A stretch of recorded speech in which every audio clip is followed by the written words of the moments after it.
감사하라라는 제목으로 함께 말씀 나누려고 합니다. 우리 옆에 분들하고 함께 인사 한번 나누시겠습니다. 호두. 자, 옆에 분하고 인사하시면 호두. 호두. 왜 호두를 말씀하시는가? 호두가 히브리어로 감사하라는 의미입니다. 그래서 우리가 정말 하나님 앞에 감사하는 마음을 가져야 된다는 생각으로 함께 인사를 나눴습니다. 오늘 함께 읽은 말씀은 시인과 청중이 서로 화답하며 하나님께 감사의 찬양할 때 사용되었습니다. 특히 성경에서 다윗 왕이 하나님의 법궤를 에루살렘으로 다시 옮겨왔을 때 너무 기뻐서 이처럼 다윗이 먼저 선창하면 백성들이 후렴구를 이렇게 후창하는 식으로 이렇게 주고받았던 거죠. 그리고 솔로몬이 또한 성전을 다 건축한 이후에 하나님 앞에 감사함으로써 또한 낙성식을 거행할 때도 이처럼 선창을 하면 이렇게 오늘처럼 그 인자심이 영원하미로다 하고 후창을 한 것입니다.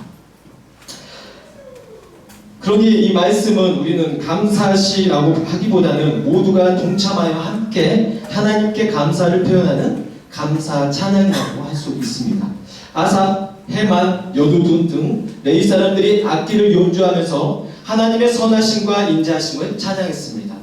감사의 내용은 크게 분류하자면 6가지로 오늘 보여주고 있는데요. 그런데 이제 오늘 요절에서는 26가지로, 그러니까 26번 감사하고 있습니다. 크신 하나님께, 그리고 창조주 하나님께, 이집트에서 능력을 행하신 하나님께, 홍해를 갈라 구원하신 하나님께, 광야에서 인도하신 하나님께, 가나안 땅을 주신 하나님께, 이처럼 시작부터, 창조부터 또한 가나안 땅에 들어가기까지 우리를 끝까지 가나안 땅은 우리가 마지막에 구원 얻는 그날을 표현하기도 합니다. 그래서 어떻게 보면 우리의 시작부터 끝까지 우리를 인도하신 하나님 앞에 모든 것을 감사하고 있지 않나 싶습니다. 특히 하늘 위에 계신 창조주 하나님께서 인간의 삶 가운데서 함께 하시며 세세하게 인도하여 주고 계심을 감사로서 표현하고 있다는 것이죠. 우리는 이처럼 감사를 표현해야 합니다. 감사에는 두 가지가 있습니다. 상대적 감사와 절대적 감사가 있습니다.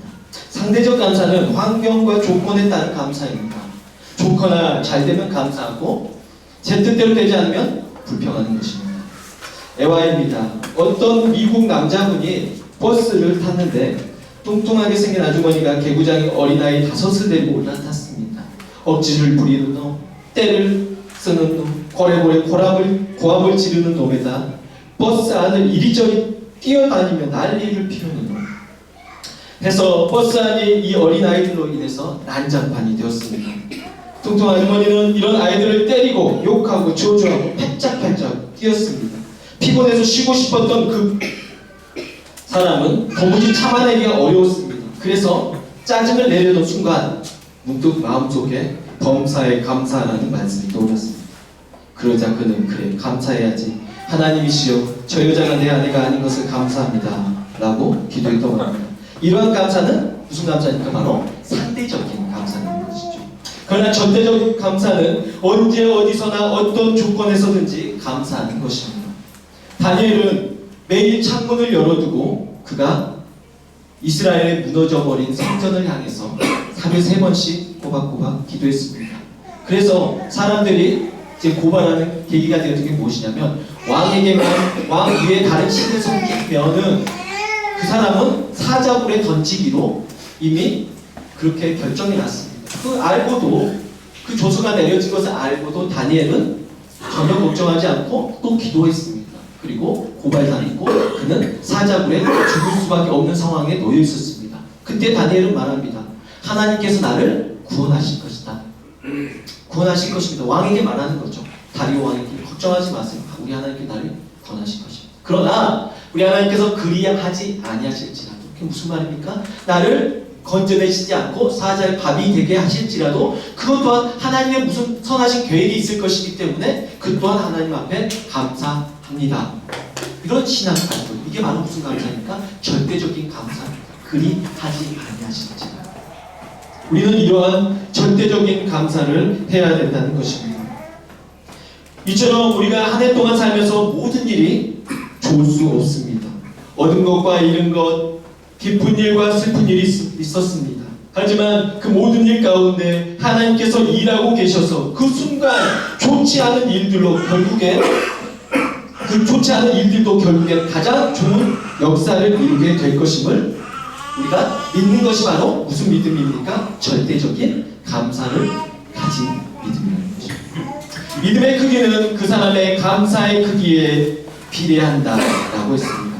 감사하는 만큼 믿는다라는 말입니다. 믿음의 크기와 감사의 크기는 비례한다는 것이죠. 그래서 우리가 그 사람의 믿음을 보려면 그 사람의 감사 생활을 보면 알 수 있다는 것입니다. 존 밀러는 사람이 얼마나 행복한가는 그의 감사의 깊이에 달려 있다고 했습니다. 행복해져서 감사하는 것이 아니라 감사할 때 바로 행복해진다는 것입니다. 어떤 화가가 이 세상에서 가장 행복한 장면을 그리고 싶었습니다. 그래서 집을 나서서 이 동네 저 동네 이 도시 저 도시를 누비며 다녔습니다. 그러다 어느 날 아침 큰 부잣집 대문 앞에서 앉아있는 새색시를 본 것입니다. 그 새색시는 아침 햇살을 받으면서 미소를 머금고 있었는데 어찌나 행복해 보이는지 그 새색시의 모습을 그림에 그렸습니다. 그런데 그리고 나서 보니까 자세히 보니 그 새색시의 얼굴에 어딘가 모르게 수심이 있고 그늘이 있었다는 것이죠. 그래서 행복해 보이긴 하는데 완벽한 행복의 모습은 아니다 라고 생각해서 다시 다른 행복한 장면을 그리기 위해서 그는 또 떠났습니다. 그러다가 이번에는 바람도 없는 고요한 날 호수에 낚시를 하던 한 남자를 발견했습니다. 그 남자의 얼굴을 보니 참 행복해 보였습니다. 그래서 그림을 그렸는데 어딘가 모르게 허전한 면이 얼굴에 보였습니다. 네, 남자분들 낚시 좋아하시니 낚시 가면 되게 편해 보이고 행복해 보이죠. 네, 어딘가로부터 떠나와서 혼자 있을 때 난 좋다 그렇지만 보니까 그 행복한 모습 뒤에 뭔가 모르게 허전한 모습이 보였다는 것이죠. 그래서 이 모습도 아니다. 이 모습도 완전히 행복한 모습이 아니다. 그래서 다른 행복한 모습을 찾기 위해서 방방곡곡을 돌아다녔습니다. 그리고 사람들은 많이 그렸지만 어딘가 모르게 다 부족해 보였다는 거죠. 그래서 그는 지쳤습니다. 이제 집을 떠난 지도 오래되고 가족들도 보고 싶어서 집으로 돌아갔습니다. 마을옥에 들어서니 이제나 저제나 남편이 오시나 아빠가 오시나 기다리던 아내와 아이들이 달려와서 반겨주었습니다. 집에 오니 아내가 부엌에서 신바람이 나서 맛있는 음식을 준비했습니다. 그리고 식사 시간이 되어 아내가 기도를 했습니다. 하나님 아버지 감사합니다. 사랑하는 남편이 먼 길을 무사히 다녀오게 해주심을 감사합니다. 또 그동안 저와 아이들을 지켜주셔서 감사합니다. 사랑하는 하나님 감사합니다.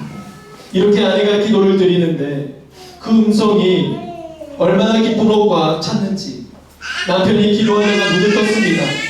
아내와 아이들이 기도하고 있는 모습을 본 순간 아하, 바로 이것이구나. 세상에서 제일 행복하게 보이는 최고의 장면이 여기 있구나. 바로 여기가 행복한 곳인데 내가 왜 다른 곳을 헤매고 다녔을까 하는 사실을 깨달았습니다. 그래서 그 장면을 그림에 담았습니다.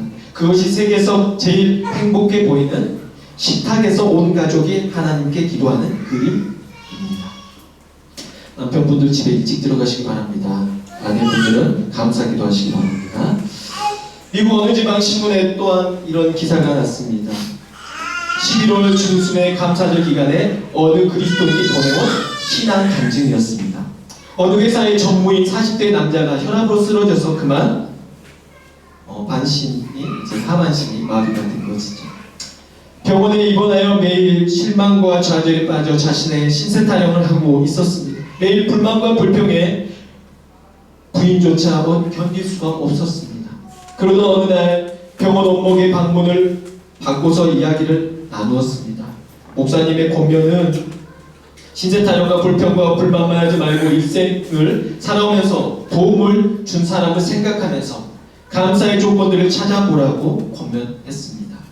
처음에는 감사할 조건이 조금도 생각이 나지 않았습니다. 자기에게 도움을 준 사람도 생각나지 않았습니다. 그저 짜증나고 모든 사람들이 원망스럽기만 했습니다. 부인도 자식도 친구들도 고맙지가 않았습니다. 그러나 그는 노력해서 지난날을 회상하면서 감사 속에 뭉클한 생각이 났습니다. 그것은 초등학교 때 여선생님을 생각했기 때문입니다. 자기는 초등학교 때 그 그렇게 공부도 잘하지 못했지만 늘 여선생님이 칭찬을 해주어서 용기를 얻어서 공부를 잘하게 되었고 중고등학교와 대학을 졸업하고 취직하여 회사의 중역까지 되었다는 생각을 하니 가슴이 뜨거워지기 시작했고 수십 년 전에 그 여선생님이 그렇게 고마울 수가 없었습니다. 그래서 그는 여기저기 수소문해서 그 여선생님의 주소를 알아서 간단한 사연을 편지로 썼습니다. 선생님 감사합니다. 저는 하반신 마비가 되었습니다. 선생님은 저의 생애에 있어서 둘도 없는 은사이십니다. 그동안 한 번도 감사의 글을 드리지 못하고 무심했던 것을 용서해 주십시오. 이 선생님은 남편도 세상을 떠나고 홀로 양로원에 외롭게 지내고 있었습니다. 어느 날 편지 한 통에서 간단한 편지를 받아 편지통에서 한 통의 편지를 받아 읽게 되었죠. 너무나 기뻤고 고마워서 답장을 썼습니다. 사랑하는 윌리군, 내 평생 수많은 어린이를 가르쳤지만 고맙다고 감사의 편지를 써보낸 제자는 자네밖에 없다네. 이제는 늙어서 의지할 데 없는 외로운 이 놓친 내를 자네는 참으로 행복하게 기쁘게 해주었네. 내가 자네의 편지를 눈물로 읽은 것을 아나. 나는 자네 글을 침대 옆에 놓고 매일 밤 한 번씩 읽는다네. 그리고 읽을 때마다 그 편지를 어루만지면서 자네에게 감사하네. 이 편지가 내게 어떤 의미를 가지고 있는지 아는가? 내 생에 새로운 희열과 기쁨을 용솟음치게 해주었다네. 나는 자네의 편지를 나의 교편 생활의 유일한 보람으로 알고 내가 죽는 날까지 간직하려네. 자네의 건강을 간절히 기도하면서 그대의 선생 누군가. 이 편지를 읽는 순간 침대에서 벌떡 일어나 앉을 수밖에 없었습니다. 그 뒤 그는 삶의 용기를 가지고 일어났습니다. 걷는 연습을 했습니다. 말하는 연습을 했습니다. 건강이 점점 좋아졌습니다. 교회에 나가기 시작했습니다. 다시 직장에 복직하게 되었습니다. 부사장이 되고 사장이 되었습니다. 이 간증은 미국의 추수감사절 기간에 어떠한 분이 간증을 써서 신문에 기고한 내용입니다. 다윗은 시편 116편 12절로 14절에서 이렇게 말합니다. 내게 주신 모든 은혜를 내가 여호와께 무엇으로 보답할까? 내가 구원의 잔을 들고 여호와의 이름을 부르며 여호와의 모든 백성 앞에서 나는 나의 소원을 여호와께 갚으리라. 이처럼 다윗은 고백하며 하나님께 감사한 마음을 표현하고 있습니다. 골로새서 2장 6절 7절에서는 그러므로 너희가 그리스도 예수를 주로 받았으니 그 안에서 행하되 그 안에 뿌리를 박으며 세움을 받아 교훈을 받은 대로 믿음에 굳게 서서 감사함을 넘치게 하라 라고 기록하고 있습니다. 사실 기독교인들이 가장 최고의 감사는 소망 없던 죄인들을 구원해 주신 예수님의 사랑입니다. 우리가 믿음의 뿌리를 내고 믿음 안에 굳게 설 때 주님 한 분만으로 내 삶이 만족합니다 라고 고백할 수 있는 것입니다. 예수님께서 말씀하십니다. 아니 9명 어디 갔느냐. 예수님께서 고쳐주신 나병 환자 중에서 그리고 눈을 뜬 사람 중에서 찾아온 사람은 극히 소수고 많은 수없는 사람들이 고침을 받았지만 감사를 고백한 사람은 등록하라는 것이다. 이탈리아에 와서 무슨 페스티벌이든지 그 기간이 되면 그 페스티벌이 시작되기 훨씬 전부터 사람들이 의상과 페스티벌을 즐기기 위한 준비들을 하는 것을 보며 세상적인 행사를 위해서도 이처럼 오랜 시간 여러 가지를 준비하는데 우리는 추수감사주의를 어떻게 지내야 하나님께서 기뻐하실까라는 생각으로 여러분에게 하나님께 감사하는 마음의 글을 적어서 저에게 카톡으로 보내주시라고 부탁드렸습니다. 다들 표현을 못해서 그렇지 글을 보내주신 여러분들의 일관적인 내용은 모두의 공통된 감사의 시작이 다 하나님이었다는 것입니다. 너무 감사드립니다. 그냥 일반적인 성공이나 물질이나 좋은 일 생긴 것에 대한 결과에 따른 감사나 상대적인 감사가 아니라 하나님으로 인해 예수님을 믿고 구원받은 기쁨으로 인해 절대적인 감사가 되어주고 있으면 더욱 감사했습니다. 감사의 내용을 그래서 함께 나누고자 합니다. 누구의 글인지 말씀드리지 않을 것입니다. 단 저절로 여러분이 알게 되시는 것은 여러분의 은사입니다. 데니스교회가 설립되어 저희들이 함께 예배드리고 기도하고 성도들과도 교제하게 허락해 주심을 감사드립니다. 또한 저에게 반주를 허락해 주신 것도 감사드리고 준성이가 하나님의 자녀로서 목표하게 되면 감사드립니다. 올 한 해 동안 저희 가족에게 크고 작은 일들을 통해 힘들 때에도 기쁠 때에도 예배할 수 있게 허락하심을 감사드립니다. 이렇게 많은 것을 감사할 수 있도록 허락해 주신 하나님께 큰 감사드립니다. 아멘. 누군지 모르시고도 아멘 하시는 여러분의 믿음이 큽니다. 저희 가족은 언제부터인지 주일 예배 가는 것이 일주일 중 가장 행복한 하루가 되었습니다.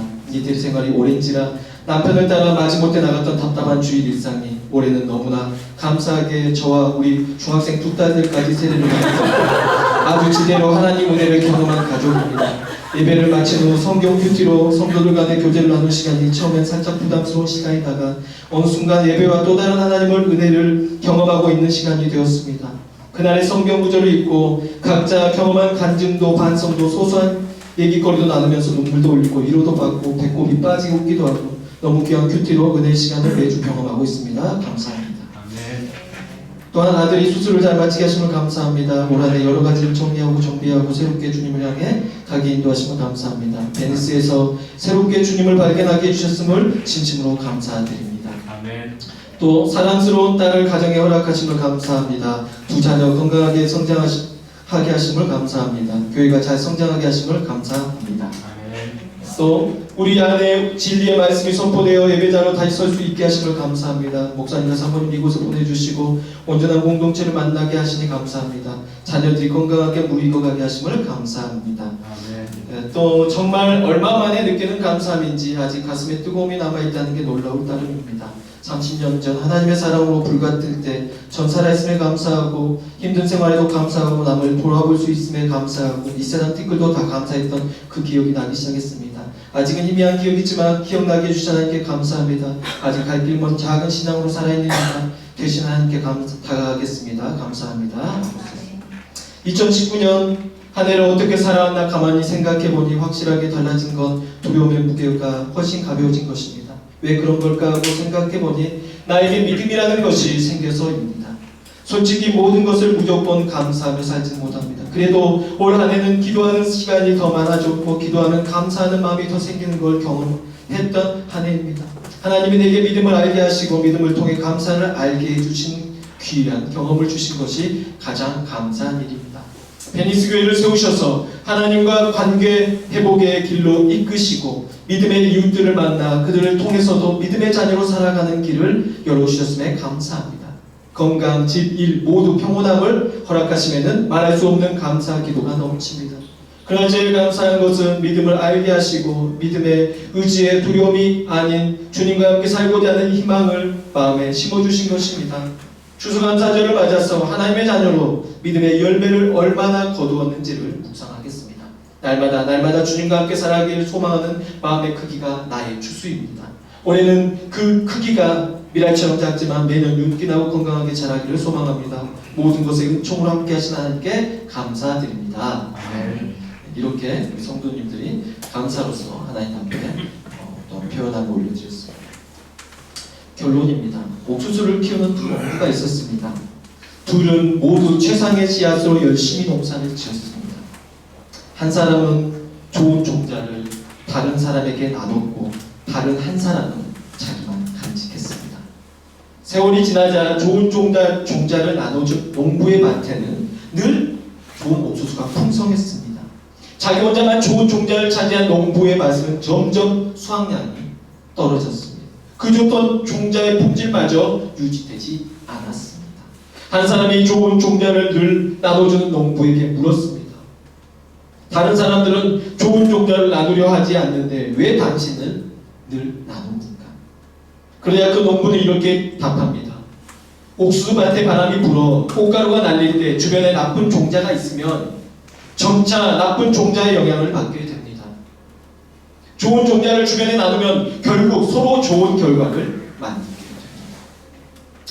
감사한 좋은 종자처럼 우리가 살아가는 지역 사회 속에서 나누게 될 때 더욱 감사의 열매가 곳곳에서 자랄 것이라 믿습니다.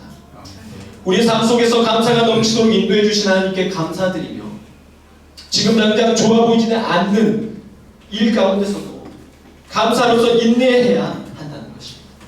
이는 농부가 숱한 시련과 악조건을 견디고 추수할 때가 되어 튼실한 열매를 보며 그동안의 여러 시련의 순간이 필요했음을 감사하게 될 것이기 때문입니다.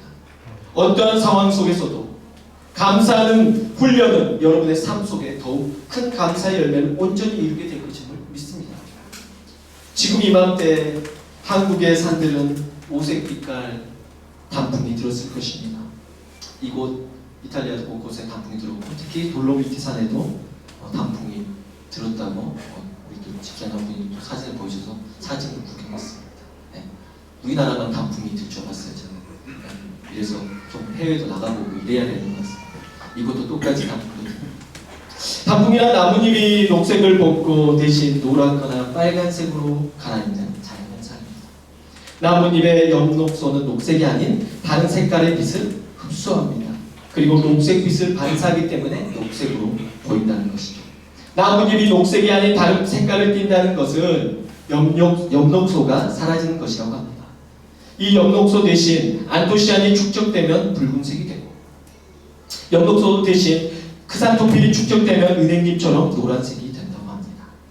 가을이 되면 여러 가지 색깔로 바뀐 나뭇잎들로 인해 바라보는 모두가 행복해집니다.